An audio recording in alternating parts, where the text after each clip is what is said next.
மதுரை பெருங்குடி அருகே சிவகங்கையைச் சேர்ந்த காவலர் மலையரசன் எரித்த நிலையில் சடலமாக மீட்கப்பட்டது. கோவை மதுக்கரையில் ஒரு பெண் ஆசிரியை எரித்த நிலையில் சடலமாக மீட்கப்பட்டது. ஈரோடு நசினூர் அருகே தேசிய நெடுஞ்சாலையில் பட்டம் பகலில் காரில் சென்று கொண்டிருந்த தம்பதியினர் சில பேர் அந்த காரை வழிமறித்து கொடூரமான முறையில் வெட்டப்பட்டார். அந்த வெட்டப்பட்ட காரணத்தினால் அவர் உயிரிழந்தார்.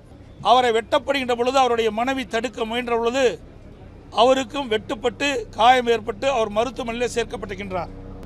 இது ஒரு தேசிய நெடுஞ்சாலையில் இவர்கள் காரில் சென்று கொண்டிருக்கின்ற பொழுது அவர்களை பின்தொடர்ந்து சினிமா பாணியிலே வெட்டி கொன்ற காட்சி வலைதளங்கள் மூலமாக பரவி இருக்கின்றது. சிவகங்கை மாவட்டம் திருப்புவனம் அருகே மடபுரத்தில் கோடாங்கி சந்தானம் என்ற குறிச்சொல்லும் நபர் அறிவாளால் வெட்டி கொலை செய்யப்பட்டிருக்கின்றார். சென்னையில் திராவிட முன்னேற்ற கழக தொழிற்சங்க நிர்வாகி குமார் கடத்தி சென்று வெட்டி கொலை செய்யப்பட்டிருக்கின்றார்.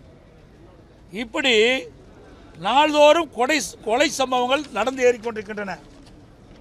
டெய்லி ஸ்டேட்டஸ் ரிப்போர்ட் கொடுப்பது போல டெய்லி மர்டர் ரிப்போர்ட் இந்த ஆட்சியில் பார்க்கப்படுகிறது.